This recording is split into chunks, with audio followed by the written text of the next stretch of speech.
Okay, let's talk about making money. A lot of money. Like $19 billion extra in just one day. Yeah, it's pretty staggering, isn't it? That's Huh? the kind of, well, instant spectacle we saw recently. Exactly. We're looking at this big robotaxi service rollout, Yeah. the one everyone's been waiting for. Mhm. And it's this wild mix, right? Huge financial win on one side, and then some real-world kind of hiccups on the other. Definitely.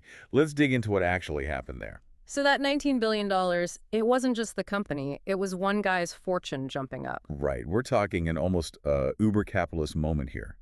This launch instantly adds nearly $20 billion to his net worth. Wow. And you saw investors just like scrambling, a real frenzy of self-driving envy, as someone put it. It shows how much of this is built on, well, promise, right? Future vision. Maybe less on, like, current profits. Absolutely. Yeah. Especially with these high-tech ventures. It's the story, the leader, Mm-hmm. that often drives the value. And the announcement itself, Musk tweeting about his AI and chip magicians and their decade of brilliance. Yeah, quite the flourish. All leading up to, what was it, one $4.20 robotaxi ride at a time. You almost picture him celebrating with a stale bagel and a webcam feed. Well, the launch itself wasn't quite so spontaneous, very controlled. Oh, yeah. How so? It was all planned out, Sunday, June 22nd. And not just anywhere in Austin, but this specific, 10-square-mile zone. Okay, so contained. Very. And it wasn't for just anyone. Right, the chosen ones. About 20 influencers, I heard. Invite only. That's it, chauffeured around in Model Ys. But does that kind of stage-managed debut really, prove anything about readiness? Or is it just good PR? That's the key question, isn't it? It definitely helps manage the message, creates buzz, avoids early, messy problems. Sure. But it doesn't really test the tech in the wild, messy, unpredictable real world. That's where the big challenges are. And they had backup plans. Oh, yeah. Safety monitors in the car, remote drivers ready to take over just in case the car decided to, spontaneously Uber Eats itself into a lake or something. Okay, so the market sees this.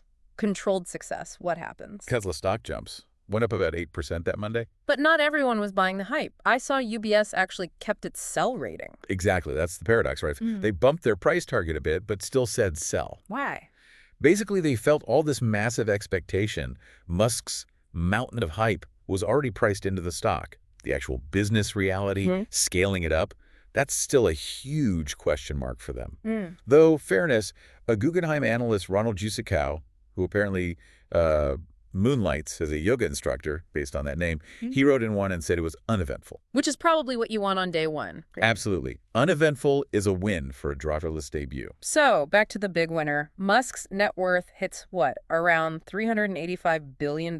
Roughly, yeah. Yours says. Keeps him way out ahead in that Zuckerberg-Bezos couch race. I like $150 billion. That's a lot of couches. You could probably fit his entire net worth in Bill Gates' old base boat now.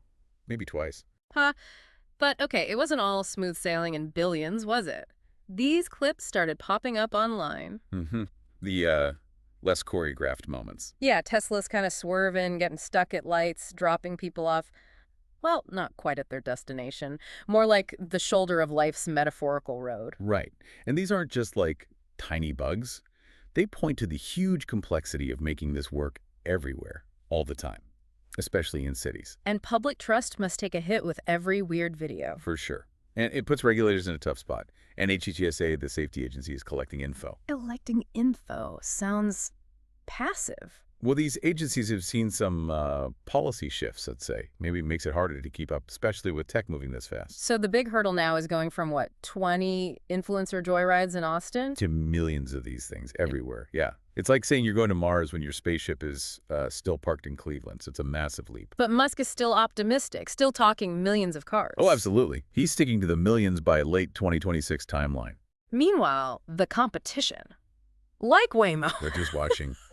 Probably with some amused patience. They're already doing hundreds of thousands of rides. Right, and they use different tech, don't they? More sensors. Yeah, LiDAR, radar, cameras, the whole suite. Tesla's betting heavily on just cameras, which is, well, a different philosophy. Safer. We'll see. And isn't there this background plan, the Tesla network? Quietly being prepped.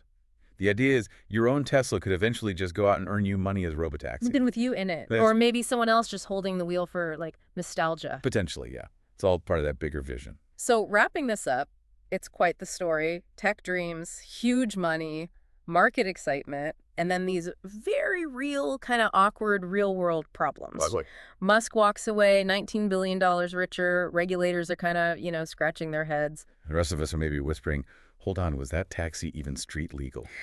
Right. So what's the big takeaway here? Where does this leave us? Well, it really feels like the future is going full self-driving. Yeah. Whether our insurance companies are ready for it or, frankly, whether the tech is fully baked, it seems to be coming. So the question for you, for all of us, is what does that really mean for how we live, how we get around as this technology keeps evolving on its very, very interesting journey?